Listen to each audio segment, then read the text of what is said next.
মোহাম্মদ ইউনূসের সরকার এবার ভারতের সঙ্গে 1,000 কোটি টাকার একটি চুক্তি কিন্তু ক্যান্সেল করলেন। এবং আপনারা যদি এই চুক্তি সম্পর্কে একটু জানেন বা বোঝার চেষ্টা করেন তাহলে দেখবেন শুধুমাত্র সস্তা রাজনীতি করতে গিয়ে তিনি বাংলাদেশের যুব সমাজ কিংবা বাংলাদেশকে কিভাবে প্রতি মুহূর্তে বিপাকে ফেলছেন। 12ই ফেব্রুয়ারি বাংলাদেশে অনুষ্ঠিত হতে চলেছে ভোট, এবং সেই ভোটের আগে সেই ভারত বিরোধিতাতে সুড়সুড়ি দিয়ে মোহাম্মদ ইউনূস চাইছেন তার ছাত্র নেতা জামাতিদের জয় করিয়ে দিতে। এবং সেই প্রেক্ষাপটে দাঁড়িয়ে ভারত বিরোধিতাই তাদের কাছে একমাত্র অস্ত্র, কারণ 1.5-2 বছরে বাংলাদেশ সরকার আদতে সমস্ত বিষয়ে ডাহা ফেল করেছে, এবং সেই ফেলটুস মার্কা সরকার সমস্ত ব্যর্থতাকে অন্যদিকে ঘুরিয়ে দিতে ভারত বিরোধিতাকে অবলম্বন করেছে, আশ্রয় নিয়েছে।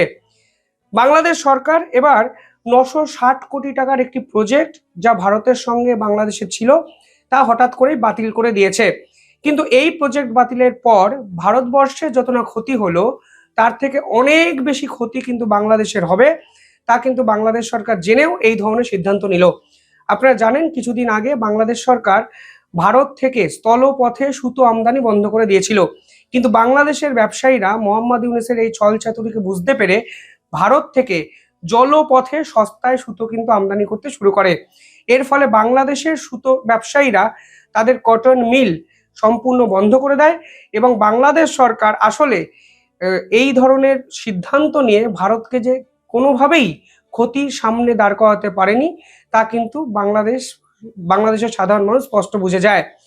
এবার বাংলাদেশ সরকার 960 কোটি টাকার যে প্রজেক্ট ক্যান্সেল করেছে তা কিন্তু চট্টগ্রামকে কেন্দ্র করে ভারত এবং শেখ হাসিনা সরকার একত্রে নিয়েছিল। এই সিদ্ধান্ত অনুযায়ী 1,000 একরের একটি জমি বাংলাদেশ সরকার ভারতবর্ষকে লিজে দিত, যেখানে ভারতবর্ষ ইন্ডিয়ান ইকোনমিক জোন তৈরি করার কথা ভেবেছিল। এবং চট্টগ্রামের মানে পার্টিকুলার ওই জায়গায় যদি স্পেসিফিক্যালি দেখেন তাহলে দেখবেন মিরসাই ডিস্ট্রিক্টে এই জমিটি দেওয়ার কথা ছিল বাংলাদেশ সরকারের ভারতকে। এটি কিন্তু একটি গভর্নমেন্ট টু গভর্নমেন্ট ডিল হয়েছিল, অর্থাৎ দুই দেশের সরকার কিন্তু যৌথভাবে এই মেগা প্রজেক্ট করার সিদ্ধান্ত নিয়েছিল, যেখানে ইন্ডিয়ার শুধু নয় সাউথ এশিয়ার লার্জেস্ট ইন্ডাস্ট্রিয়াল সিটি করার পরিকল্পনা, চট্টগ্রাম কেন্দ্রিক জায়গা করার পরিকল্পনা ভারতবর্ষ করেছিল বাংলাদেশের সঙ্গে হাত মিলিয়ে। এবং এর জন্য ভারতবর্ষ বাংলাদেশে প্রায় 1,000 কোটি টাকা কিন্তু ইনভেস্ট করতেও রাজি হয়েছিল। এই প্রজেক্টটিকে বলা হচ্ছে ইন্ডিয়ান ইকোনমিক জোন, অর্থাৎ অর্থনৈতিক করিডর তৈরি করতে চেয়েছিল ভারত, যেখানে ভারতবর্ষের একাধিক বড় বড় ব্যবসায়ীরা গিয়ে ইনভেস্ট করত, বাংলাদেশের শিল্পে নবজোয়ার আসতো এবং বাংলাদেশের বেকার সংস্থান কিন্তু হতো। ডিপ্লোম্যাটিক ক্ষেত্রেও এই চট্টগ্রাম পোর্ট এরিয়া কিন্তু অত্যন্ত সেন্সিটিভ একটি জায়গা, ফলে ইন্ডিয়ান ইকোনমিক জোন যদি এখানে হতো তাহলে ভারতবর্ষেরও স্ট্র্যাটেজিক্যালি কিছু সুবিধা হতো, এবং বাংলাদেশ সরকারের সঙ্গে ভারতবর্ষের যে মেলবন্ধন তা কিন্তু সুদৃঢ় হতো, এবং এই বিপুল পরিমাণ ইনভেস্টের ফলে বাংলাদেশের যে অর্থনৈতিক পরিকাঠামো তা সুগঠিত হতো এবং বেকার সমস্যা কিন্তু অনেকটা দূর হতে পারত। ফলে নিঃসন্দেহে অত্যন্ত গুরুত্বপূর্ণ একটি প্রজেক্ট ছিল, শুধুমাত্র ভারত বাংলাদেশের ক্ষেত্রে নয়, সাউথ এশিয়ার লার্জেস্ট ইন্ডাস্ট্রিয়াল হাব হয়ে উঠত চট্টগ্রামের মিরসাই অঞ্চলটির এই পার্টিকুলার ইন্ডাস্ট্রিয়াল পার্কটি। পাশাপাশি এখানে যেটা হতে চেয়েছিল তা হলো ইন্ডাস্ট্রিয়াল ট্রেড জোন, অর্থাৎ ব্যবসা বাণিজ্যের করিডর তৈরি করার চেষ্টা করা হচ্ছিল ভারত বাংলাদেশের পক্ষ থেকে। এবং এখানে ইন্ডিয়ান কোম্পানিজ যেমন টাটা, আদানির মতো বড় কোম্পানি তারা এখানে গিয়ে তাদের ম্যানুফ্যাকচারিং ফেসিলিটিস তৈরি করত, যা কিন্তু এক্সপোর্টকে বুস্ট আপ করতো। বাংলাদেশের ব্যবসায়ীরা অত্যন্ত সুযোগ সুবিধা বিভিন্ন ক্ষেত্রে পেতেন, তারা লাভবান হতো, অত্যাধুনিক হাই ইকুইপমেন্ট এই অঞ্চলে পৌঁছে যেত, এবং বিপুল সংখ্যক চাকরি এখানে কিন্তু হতে পারত। এবং শুধু তাই নয়, এই মুহূর্তে দাঁড়িয়ে এমপ্লয়মেন্টের সাথে ইকোনমিক ইন্টিগ্রেশন যেভাবে হতো তা বাংলাদেশের ভবিষ্যৎকেও কিন্তু, স্পেসিফিক্যালি চট্টগ্রামের ভবিষ্যৎকেও কিন্তু ম্যাসিভলি বদলে দিতে পারত। এবং এর জন্যই কিন্তু government to government deal Sheikh Hasina সরকার এবং ভারতবর্ষের নরেন্দ্র মোদী সরকার কিন্তু করেছিল। এই ডিল অনুযায়ী 900 একরের জমি ভারতবর্ষের হাতে বাংলাদেশ সরকার সাময়িকভাবে তুলে দিত। ফান্ডিং হিসাবে টোটাল 965 কোটি টাকা ভারতবর্ষ বাংলাদেশ সরকারকে লাইন অফ অ্যাকচুয়াল ক্রেডিট অর্থাৎ ধার হিসাবে প্রাথমিকভাবে বাংলাদেশকে দেওয়ার কথা বলা হয়েছিল।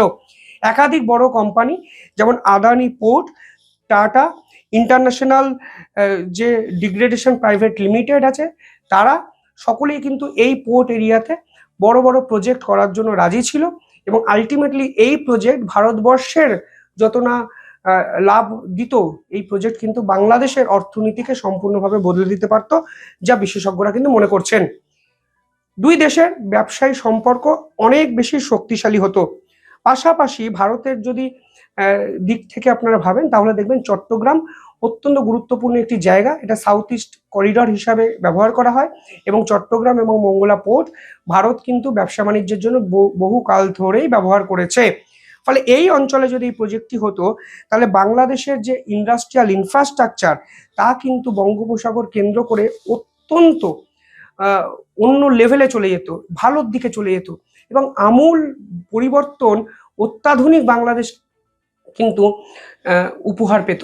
কিন্তু এই পুরো বিষয়টাই কিন্তু মোহাম্মদ ইউনূস সস্তা রাজনীতি করার জন্য বন্ধ করে দিলেন। পাশাপাশি বাংলাদেশে এই মুহূর্তে সব থেকে বড় সমস্যা কি জানেন? ফরেন ডিরেক্ট ইনভেস্টমেন্ট অর্থাৎ এফডিআই, যা বাংলাদেশে শেষ 1.5 বছরে ঐতিহাসিকভাবে কমেছে। এই ফরেন ডিরেক্ট ইনভেস্টমেন্ট কমেছে বলেই বাংলাদেশের মুদ্রাস্ফীতি চরম জায়গায় চলে গেছে এবং দক্ষিণ এশিয়ার অর্থনৈতিক মন্দায় বাংলাদেশ পাকিস্তানকেও কিন্তু হার মানিয়ে দিয়েছে শেষ 1.5-2 বছরে। এবং বর্তমানে বাংলাদেশের বস্ত্র শিল্পের অবস্থা এতটাই খারাপ জায়গায় চলে গেছে যে বস্ত্র শিল্পের ঘুরে দাঁড়ানোর সম্ভাবনাও শেষ, কারণ ভারত অলরেডি ইউরোপের মার্কেটকে গ্রাস করে নিয়েছে, অ্যাক্সেস পেয়ে গেছে। ফলে এই মুহূর্তে দাঁড়িয়ে এই বিপুল পরিমাণে ফরেন ইনভেস্টমেন্ট যদি বাংলাদেশে আসতো, তাহলে কিন্তু গোটা বিশ্বের কাছেও বাংলাদেশ সম্পর্কে একটা ভালো ধারণা যেত যে ভারত এই অঞ্চলে ইনভেস্ট করছে, মানে আমরাও বাংলাদেশে এই মুহূর্তে ইনভেস্ট করি। কারণ বাংলাদেশের আইন শৃঙ্খলার অবস্থা এতটাই খারাপ যে আপনারা দেখবেন বাংলাদেশ থেকে বহু বিদেশি কোম্পানি অলরেডি উইথড্র করে নিয়েছে নিজেদেরকে 1-1.5 বছরে, এবং জাপানের কোম্পানি তার মধ্যে অত্যন্ত উল্লেখযোগ্য একটি নাম। ফলে ফরেন ডিরেক্ট ইনভেস্টমেন্ট যে দেশে কমে যাবে, সেই দেশ অর্থনৈতিকভাবে পিছিয়ে পড়বে।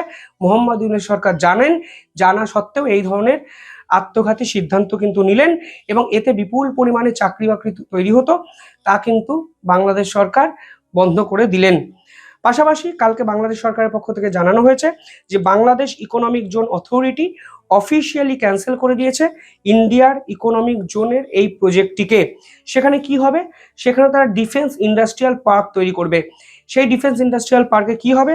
বিভিন্ন মিলিটারি প্রোডাকশন হবে এবং এসেনশিয়াল মিলিটারি ইকুইপমেন্টস যেমন ড্রোন, অ্যামুনেশন, ট্যাঙ্ক এবং এই বিভিন্ন ক্ষেত্রে তারা তৈরি করবে এবং মিলিটারি শক্তিকে বৃদ্ধি করার চেষ্টা করবে।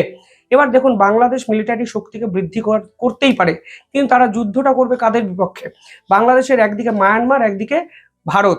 ফলে এই মুহূর্তে মিলিটারি এক্সপেন্ডিচার বাড়িয়ে জব ক্রিয়েশনের পথটাকে বন্ধ করে দেওয়া, ফরেন ডিরেক্ট ইনভেস্টমেন্টটাকে স্লো করে দেওয়া এবং অর্থনীতি সম্পূর্ণভাবে চুরমার হয়ে যাওয়া সত্ত্বেও বাংলাদেশের ইনভেস্টমেন্ট না নেওয়া শুধুমাত্র সস্তা রাজনীতির কারণে, তা কিন্তু একটা দেশের পক্ষে বিপজ্জনক প্রবণতা।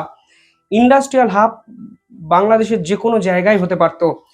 চট্টগ্রামের এই অঞ্চলকে তারা বেছে নিয়েছে শুধুমাত্র একটাই কারণে, কারণ এই জায়গা বকলমে ভারত তাদের মতো করে ব্যবহার করতে পারবে বাংলাদেশকে কাজে লাগিয়ে। শুধুমাত্র ভারত বিরোধিতাকে কাজে লাগানোর জন্যই তারা এই ডিফেন্স ইন্ডাস্ট্রিয়াল পার্কটি এই জায়গায় করতে চাইছে, তা কিন্তু আজকে পরিষ্কার। এবং শুধু তাই নয়, বাংলাদেশ কিন্তু এর আগেও জিআরএসি নেভাল যে কন্ট্রাক্ট আছে 180 কোটি টাকার কন্ট্রাক্ট, সেটাও ক্যান্সেল করেছিল।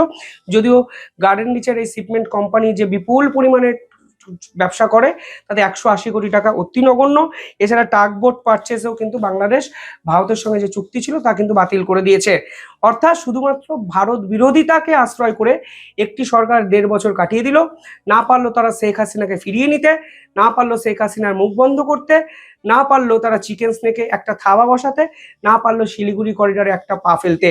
শুধুমাত্র মুখে বড় বড় কথা, এবং এই কথার জন্য তারা বাংলাদেশের সাধারণ মানুষের যে ক্ষয়ক্ষতি করে গেলেন, তা কিন্তু ইতিহাসে এর আগে কখনো হয়নি এবং ভবিষ্যতেও এই ক্ষতিপূরণ কিভাবে কোনো সরকার করবে সেটাও কিন্তু বড় প্রশ্ন।